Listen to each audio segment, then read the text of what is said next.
Hello बच्चों, तो अभी हम लोग वहीं आ गए जहाँ पर थे। तो आप लोगों ने जैसा कि देखा कि ये V naught square is equals to G R या आर जी 2 + 3 sin थीटा। एंड क्वेश्चन आपसे क्या पूछ रहा है व्हाट इज़ द रेशियो। क्या पूछ रहा है कि ratio of speed v of the bob at point p to its initial speed v naught. तो रेशियो जो उसने पूछा कि v नॉट अपान v या v1 या v अपान तुम्हारा ये v नॉट। तो रूट के अंदर दोनों चीज़ें आ जाएंगी। देखो यहाँ पर भी ये रूट में आएगा, वो भी आएगा। तो ये हो गया rg और ये sin थीटा अपान ये gr या rg 2 + 3 sin थीटा, ये भी हो गया। तो यहाँ से g से g, r से r कैंसिल हो गया। Therefore v1 upon v naught is equals to in bracket sin theta upon 2 + 3 sin theta to the power 1/2। यही तुम्हारा आंसर है। और ऑप्शन नंबर कौन सा हो गया यहाँ पर? 1 इज़ करेक्ट। मतलब पेपर कोड कौन सा है? पेपर कोड 47 है ये, नीट 2025 पेपर कोड 47। ये इसलिए बार बार बता रहा हूँ ताकि आपको मिस्टेक ना हो। तो 47 पेपर कोड में आपका आंसर आ गया sin theta upon 2 + 3 sin theta power 1/2। और ये क्वेश्चन नंबर 19।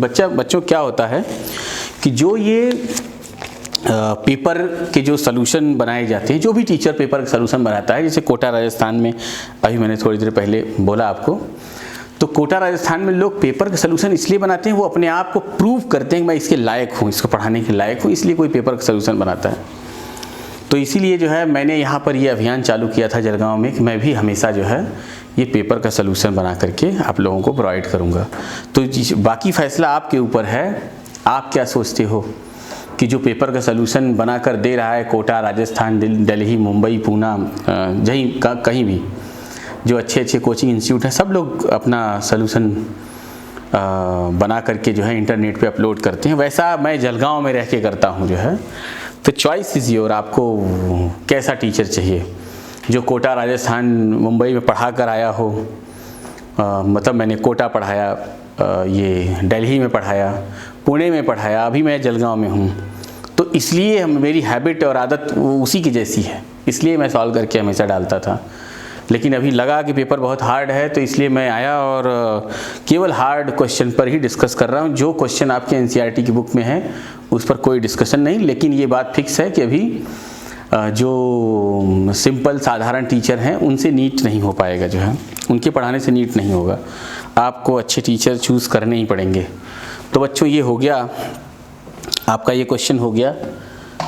ऐसे थोड़ी थोड़ी बातें भी करते रहेंगे हम लोग और सलूशन भी बनाते रहेंगे। और अगर आपको कुछ और भी चाहिए, इसके अलावा कुछ और भी पूछना है तो आप पूछ सकते हो। और बच्चों हमारे यहाँ क्लास 11th के एडमिशन इस समय स्टार्ट हैं, अभी भी आपके पास मौका है। क्लास 12th भी एक नई बैच शुरू होने वाली है, इतना आप जान लो कि इसी समय क्लास 12th की एक नई बैच शुरू हो रही है और 11th के तो एडमिशन स्टार्ट हैं। और जो लोग रिपीट करना चाहते हो वो भी आ सकते हैं। और मेरा मोबाइल नंबर है 8668708500।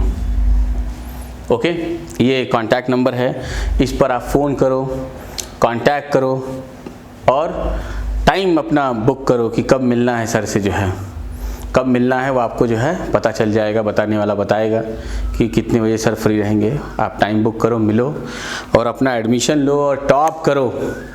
मैं ये नहीं चाहता जैसे जैसे पास हो, टॉप करो, जो है जितना हो सके उतने अच्छे नंबर लाओ।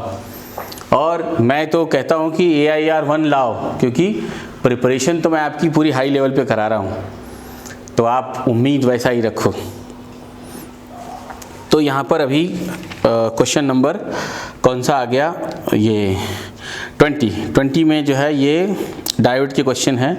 यहाँ पर उसने किया बोला है आपको V in, question number 20, V in is equals to 220 sine कितना 100 पाई और ये T, और T इज इक्वल्स टू कितना बता रहा है 15 मिली -3 सेकेंड जब मैं यहाँ रख दूंगा तो V in is equals to input is equals to 220 into sine what sine 100 और ये 10⁻⁻ से मतलब 1.5 पाई, मतलब कि कुल मिला के 3/2 पाई, मतलब कि कुल मिलाकर कितना आ गया -220। मतलब उस समय जो अपना मैक्सिमम वोल्टेज जो है वो क्या है, मतलब नेगेटिव हाफ साइकिल से स्टार्ट होगा मैक्सिमा और इसके बाद प्लस पॉजिटिव। तो इस टाइम पर जब ये एंट्री करेगा तो देखिए यहाँ पर वैसे तो दो केस है, बट जनरली आपका जो आंसर सही होगा वो यही होगा कि वो D1 is in reverse bias and D2 is in forward. जैसे ही वो एंट्री करेगा तो D1 क्या हो गया, नेगेटिव हाफ साइकिल,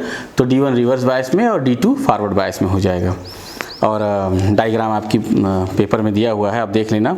इसके बाद 21 बिल्कुल यूनिट्स एंड डायमेंशन है, बहुत ही ईजी क्वेश्चन है।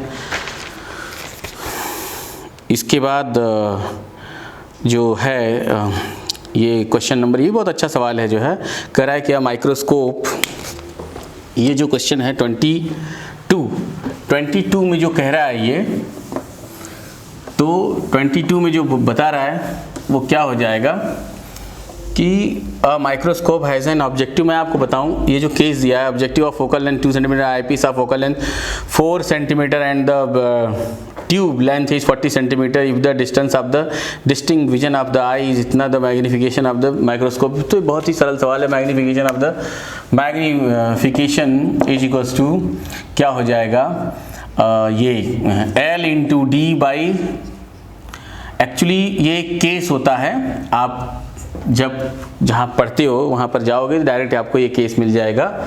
तो L कितना दिया है 40 और ये कितना 25 डिवाइड बाई 2 इंटू 4 10 जा और ये 5 जा, कितना आ गया 125। तो ये कितना हो जाएगा मैग्निफिकेशन जो आपको पूछा है उसने, magnification in the microscope is answer आपका आ जाएगा 125 बराबर। तो आप इसको देख लेना कि कैसे आपको लगाना है। और इसके बाद है 23 ऑलरेडी आपका बहुत इजी क्वेश्चन है ना, 23 भी इजी है। और 24 ओके, 24 भी थ्योरेटिकल है, बहुत इजी है। 25 ये बच्चों जो है एनसीईआरटी के जो है, जो 12th की फर्स्ट वॉल्यूम बुक है उसके सेकंड लेसन जो इलेक्ट्रिक पोटेंशियल वाला लेसन है, उसमें डायरेक्ट ये सॉल्व एग्जाम्पल है। उल्टा वो टफ है, ये बहुत इजी है, इसको बहुत मॉडिफाई करके दिया है। आप बस वो सवाल पढ़ना और डायरेक्ट इसको लगा देना जो है। इसके बाद है 26 ऑलरेडी बहुत इजी क्वेश्चन है, ये PYQs में मिलता है, बहुत बार प्रैक्टिस भी करते हो। 27 इजी, 28 भी बहुत इजी है तो बुक में दिया हुआ है। 29 वेरी इजी एंड 30, और 30 भी आप जब कैपेसिटर वाले टॉपिक में पहुंचोगे तो ये भी सॉल्व एग्जाम्पल है, वहाँ जा करके उस क्वेश्चन को सॉल्व करने के बाद आपसे ये डायरेक्ट हो जाएगा, कोई प्रॉब्लम नहीं जो है। 31 भी बहुत इजी क्वेश्चन है, मतलब आप इसको जब सॉल्व करोगे तो इम्पल्स निकला जाए, चेंज इन मोमेंटम आपको लगा देना, आंसर आ जाएगा। और ये जो है 32 को मैं आपको बता दूं, 32 डायरेक्ट मैंने पेपर देखा अभी, 32 डायरेक्ट आपका एनसीईआरटी के जो चैप्टर है स्ट्रेट लाइन, जब आप उसकी एक्सरसाइज में पहुंचोगे तो डायरेक्ट ये सवाल है, यही सवाल है, कोई दूसरा नहीं जो है। बस इसमें क्या किया है, XY लिया है, 2 सिटीज़ लिखा है, वहाँ लिखा है 2 towns A and B connected by regular bus services, और वहाँ जो है T की जो वैल्यू होती है वहाँ 9 सेकेंड आता है और ये 60 किलोमीटर पर आवर ही आता है, और उसी को उसने थोड़ा सा मॉडिफाई करके ये करके दे दिया आपको। बराबर बच्चों, आप अगर वो सॉल्व कर सकते हो तो ये भी सॉल्व हो जाएगा। And number 23 KTG kinetic theory of gases में डायरेक्ट ये सवाल है बच्चों, डायरेक्ट है, मतलब आप एक्सरसाइज में जाओगे डायरेक्ट ये सवाल है, और ऐसा नहीं कि उसके जैसा बनाया है, वही सवाल है, कोई डाटा भी चेंज नहीं है।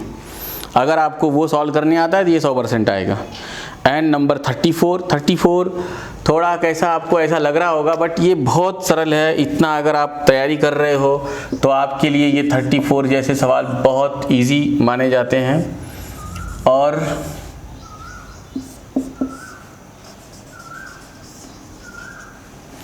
ये यहाँ पे A हो गया, ये करंट हो गया, और ये 1 हेनरी, और इधर कितना दे रखा है उसने 5 वोल्ट, और ये वाली कितनी है 2 ओहम, और ये यहाँ पे B। तो क्या बोल रहा है, find the VA minus VB।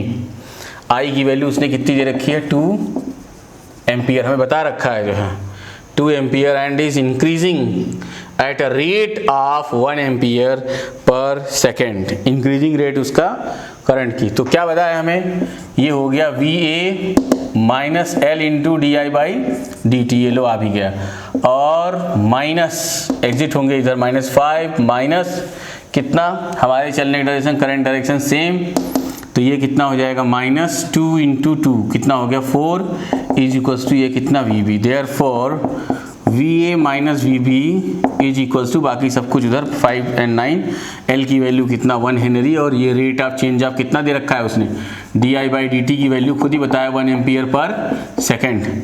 तो ये हो गया 1, और ये 5 + 4 कितना आ गया 10 वोल्ट। आंसर इज 10 वोल्ट्स, हो गया 10 वोल्ट।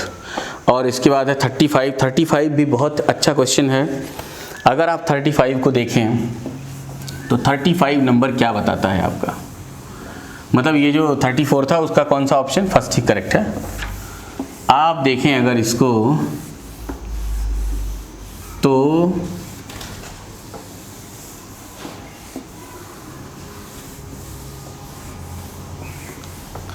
35 की अगर मैं बात करूं तो 35 में उसने ग्राफ वाला क्वेश्चन दिया हुआ है। तो आप अगर देखेंगे तो कह रहा है कि in an oscillating spring mass system spring is connected to a box filled with sand. As the box oscillates and leaks slowly out of the box vertically so that the average frequency omega t and the average amplitude at of the system change with time t, which of the following options schematically depicts these changes correctly। बहुत सही वो कह रहा है यहाँ पे, आपको question को समझने की ज़रूरत है। As the box oscillates, sends leaks slowly out of the box vertically so that the average frequency इतना। तो बच्चों जो है यहाँ समझने वाली बात यह है कि जो ये 35 नंबर है, पहली बात फ्रीक्वेंसी बराबर होता क्या है 2π/t। अगर कोई ऐसा स्प्रिंग ब्लॉक सिस्टम ऐसा वर्टिकली दिया हुआ है और इसके अंदर ऐसे सेंट्स भरे हुए हैं, तो जब ये जैसे जैसे मान लीजिए यहाँ से लीक आउट हो रहा है, ऐसा निकल रहा है, और बट ये ऑसिलेट कर रहा है, तो ऐसा इमेजिन करो कि पहली बार उसका जो ऑसिलेशन था वो क्या था, ए था, इवन तब एम्पलीट्यूड फर्स्ट टाइम। लेकिन जैसे जैसे टाइम निकलता, टाइम जाता जाएगा तो ये सेंड बाहर आएगा, तो ये क्या हो जाएगा, एक्चुअली इसकी जो वेट है वो घटती चली जाएगी। वेट घटने के कारण जो इसमें एक्सटेंशन है स्प्रिंग में वो डिक्रीज हो जाएगा। तो अगर आप ऐसा समझदार हैं तो इसको आराम से समझ सकते हो कि पहले जो पूरा इसकी जो ऑसिलेट करता था ये इसके और इसके बीच, और ये इतना ऐसा जो भी, अब जब ये खुद हल्का हो गया तो ये जो एक्सटेंशन है स्प्रिंग में से वो खुद कम हो जाएगी। मतलब अगर ये यहाँ शिफ्ट हो गई थोड़ी देर के बाद, तो अब जो इसका मेन पोजीशन, जैसे अभी जो ये था उसका मेन पोजीशन कहाँ था, आपने कहा कि इसके अबाउट, अब यहाँ पहुँच गया, तो अब ये, तो कुल मिलाकर अब क्या हो रही है, ये कम टाइम में ऑसिलेट करेगा, इसका ऑसिलेशन टाइम घटता जाएगा, मतलब फटाफट एंगुलर फ्रीक्वेंसी बढ़ जाएगी, क्योंकि यहाँ से टाइम घटेगा, टाइम पीरियड उसका डिक्रीज होगा, तो एंगुलर फ्रीक्वेंसी ओमेगा क्या हो जाएगी, इंक्रीज हो जाएगी। इसका मतलब कि बच्चों आपने एक बात साबित कर दिया कि omega with the function of T और वर्सेस टाइम का ग्राफ है, तो जो भी होगा ये कैसा होगा, ऐसा समय के साथ क्या हो रहा है, इंक्रीज होता जाएगा, टाइम पीरियड घट रहा है। जो एक बात फिक्स हो गया। और यहाँ अभी मैंने आपको बोला कि अभी एम्पलीट्यूड जो था वो ये था, जैसे जैसे टाइम गुजरेगा और ये ऐसा ऊपर शिफ्ट होता जाएगा, मतलब कि वेट हल्का होने के कारण ऑसिलेट करेगा, तो उसका जो इक्विलिब्रियम पोजीशन है वो भी चेंज होता जाएगा, मतलब कि एम्पलीट्यूड छोटा होता जाएगा, एम्पलीट्यूड छोटा होता चला जाएगा। मतलब आपने यहाँ क्या देखा कि एंगुलर फ्रीक्वेंसी बढ़ रही है, बट उसका जो एम्पलीट्यूड है वो समय के साथ क्या हो रहा है, डिक्रीज हो रहा है। तो आप ये देख सकते हो, आप कहोगे amplitude with the function of time T versus T, तो एम्पलीट्यूड जो पहले सबसे हाईएस्ट रहा होगा और इसके बाद क्या होगा, वहाँ से वो समय के साथ ऐसा घटता चला जाएगा। तो आप देखोगे तो इसका जो है ऑप्शन नंबर कौन सा, second is option number third is correct, third वाला करेक्ट हो जाएगा, यही जो इसमें जिसमें ये दोनों ग्राफ बनेंगे। ठीक है, आपका चाहे पेपर जो भी हो, ये दोनों ग्राफ आना चाहिए, आपका सही हो गया। इसके बाद नंबर आता है, हाँ एक आप कहें तो 36 नंबर भी जेईई एडवांस लेवल का सवाल है।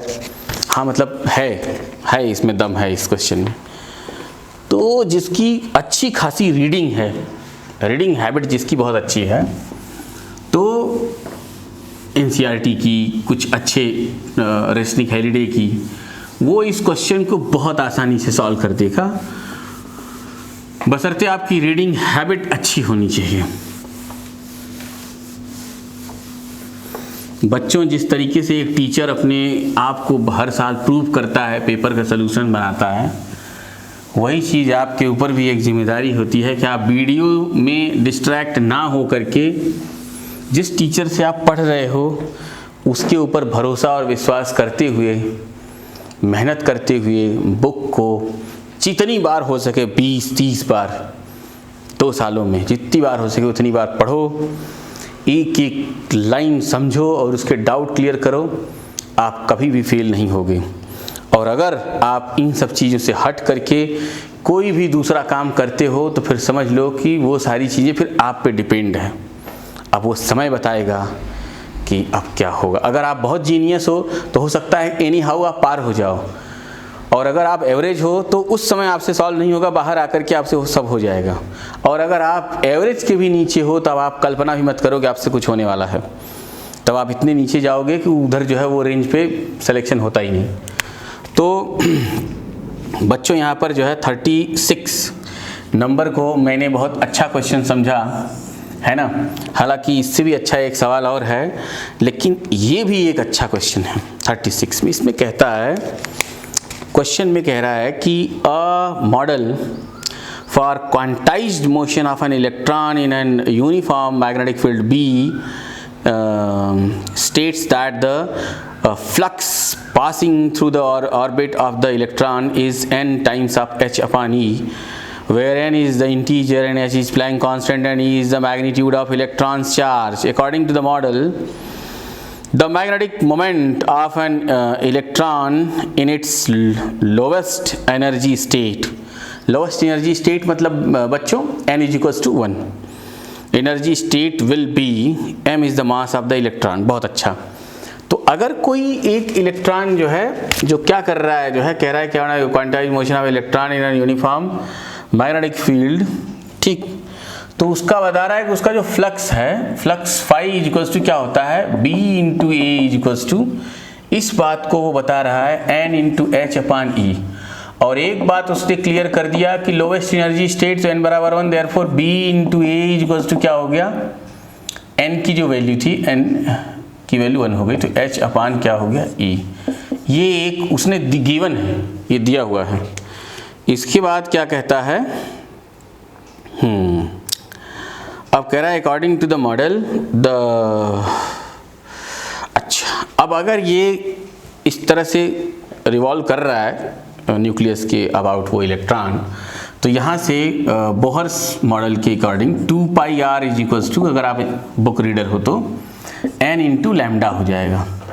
n की वैल्यू फिक्स है, 1 है, तो यहाँ पर n की वैल्यू इसने बताया है तुम्हें, तो लैम्डा इज इक्वल्स टू क्या होगा, h upon p, p is equals to m into, हमें निकालना क्या है, according to the model the magnetic moment, अच्छा सॉरी, मैग्नेटिक मोमेंट अपने को क्या बताना है, मैंने क्वेश्चन ही आगे नहीं देखा। Magnetic moment, therefore magnetic moment m is equals to I A, तो यहाँ से बच्चों a इज इक्वल्स टू क्या हो गया, h अपान ई बी। तो I की वैल्यू क्या होगी, I की value E by T into A की value h upon E B. Okay, अभी आप इसको देख रहे हैं कि और टी की वैल्यू क्या होगी, अगर वो एक सर्कल में रिवॉल्व कर रहा है तो टी की वैल्यू हो जाएगी 2 पाई आर बाई वी, चलो वी चला गया ऊपर, एच अपान ई बी।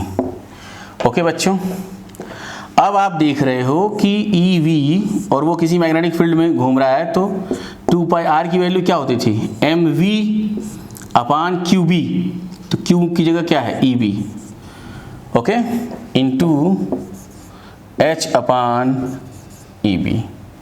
तो अगर आप देखो तो यहीं से बी कैंसिल हो गया, ई भी कैंसिल हो गया, ई भी कैंसिल हो गया, और कुछ कैंसिल होगा,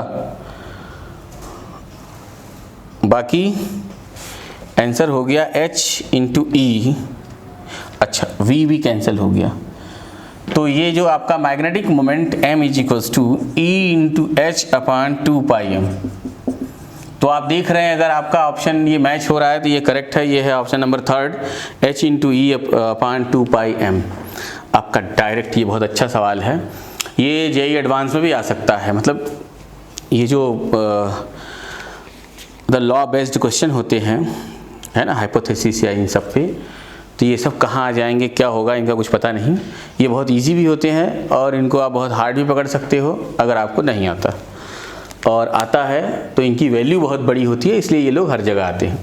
तो देखा आपने, ये इस तरीके से जो है आपका आंसर हो गया 3rd।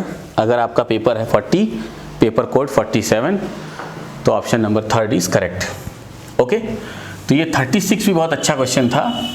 इसके बाद 37 तो आप एनसीईआरटी की एक्सरसाइज में चले जाओ, डायरेक्ट आपको ऐसे ही सवाल मिलेंगे इसी तरह के। आप बस 2 मिनट लगाओ, ग्रेविटेशन में चले जाओ और आपको डायरेक्ट मिल जाएगा, डायरेक्ट मिल जाएगा। और आपको नहीं मिले तो आप तुरंत कमेंट करो, मैं आपको सलूशन फिर से बना के दूंगा। मैं बस इसलिए नहीं सॉल्व कर रहा हूँ क्योंकि वो उतना उस लेवल का है नहीं। अब मैं बात करने जा रहा हूँ 38 पे, जिस क्वेश्चन ने पेपर के पूरे मोड को हिला के रख दिया। जो है मैंने सुना कि किसी कोड में डायरेक्ट ये क्वेश्चन पहले नंबर पे था। अभी जिस बच्चे के पेपर में पहले नंबर पे ये क्वेश्चन आएगा, समझ लो उसका बहुत बड़ा नुकसान होने वाला है।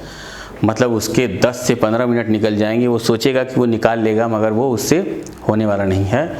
और मैं बताऊं, बहुत अच्छा सवाल है, ये है जेईई एडवांस का क्वेश्चन।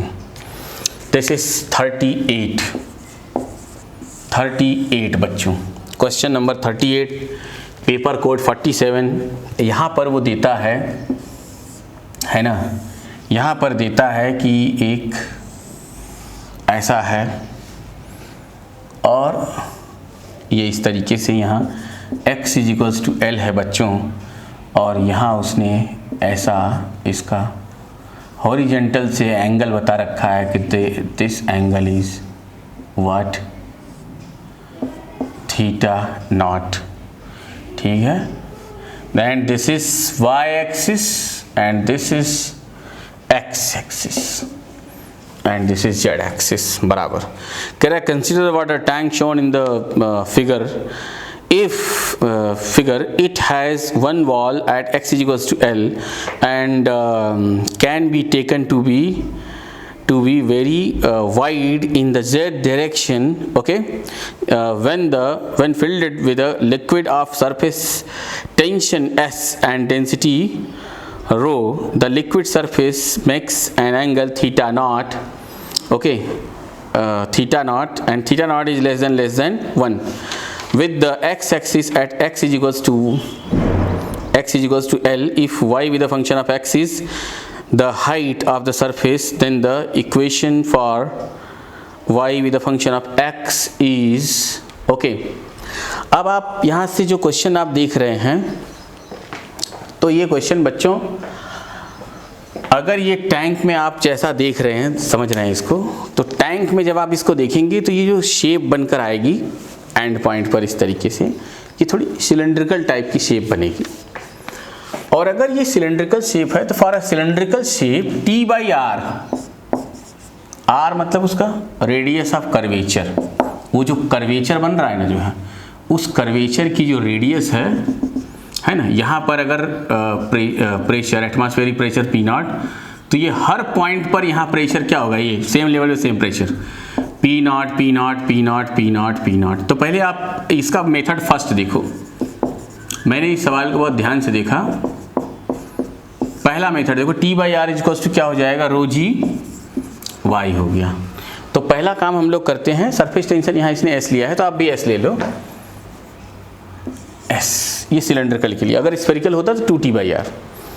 तो यहाँ से बच्चों जो रेडियस ऑफ कर्वेचर हो गया, therefore radius of curvature is equals to, आपको एक फार्मूला याद होगा, हल्का सा एक मैथ का फार्मूला है और वो है कि 1 plus D Y by D X का whole square power 3/2 upon d2 y बाई dx2।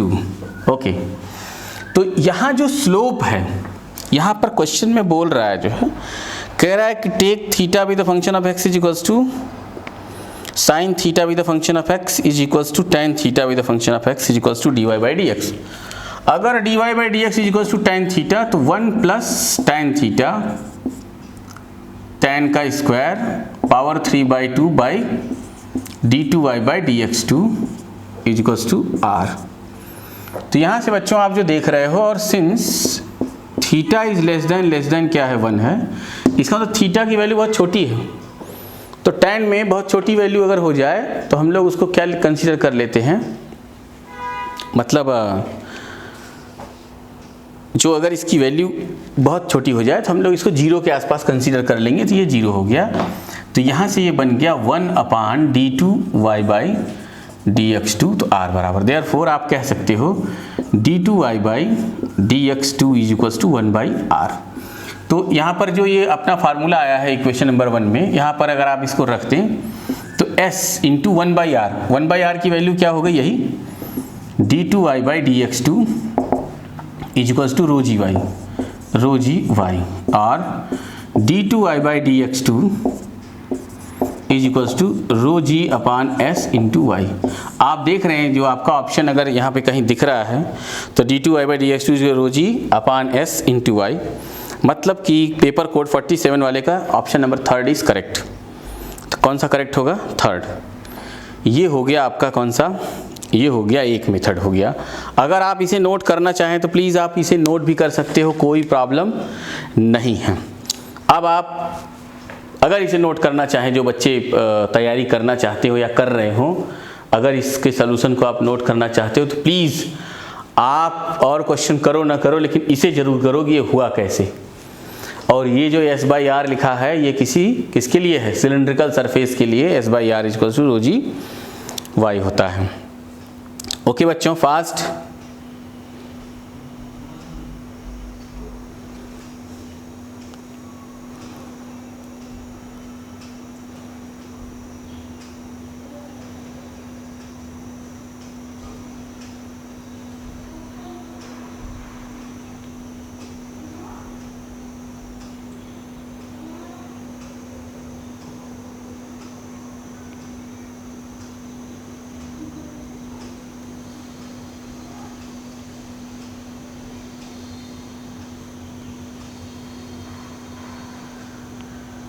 हो गया बच्चों, बस इतना समय आपके लिए बहुत है। अब आप देखो कि अगर आप इस पूरी कंडीशन को आप देख और समझ रहे हो तो ऐसा मान लो कि जब ये कर्व बन रहा है, इस कर्व के बीच में कहीं भी मैं जा कर के मैंने इसका एक कंडीशन लिया और ये हो गया आपका मेथड सेकंड मेथड। दूसरा मेथड से सॉल्व करने जा रहा हूँ। मान लो कि यहाँ कहीं पर हमने इसका कर्व ले लिया जो है बच्चों, तो जैसा कि मैंने आपको अभी थोड़ी देर पहले मैंने बताया कि एक सरफेस टेंशन इधर लग रहा होगा, एक सरफेस टेंशन किधर लग रहा होगा, इधर लग रहा होगा। तो आप अगर इसे देखें तो बच्चों यहाँ से जो स्लोप है, अगर यहाँ एंगल थीटा है तो यहाँ स्लोप क्या हो रहा है, देखो कंटिन्यूअस स्लोप क्या हो रहा है, इंक्रीज हो रहा है। और अगर आप ये बात अच्छे से समझ जाते हो कि स्लोप कैसे इंक्रीज हो रहा है, तो आप ऐसा मान लो कि जो थर्ड सॉल्यूशन मैं बताने जाऊँगा, समझ गए ना आप लोग, तो वो थर्ड सॉल्यूशन भी आप समझ जाओगे। अच्छा, पहले तो मैं थर्ड सोल्यूशन पे बात कर लूँ। यहाँ पे लिखा है d2y by D X two is equals to rho G by S into क्या है y। तो ये बच्चों d बाई डी एक्स हुआ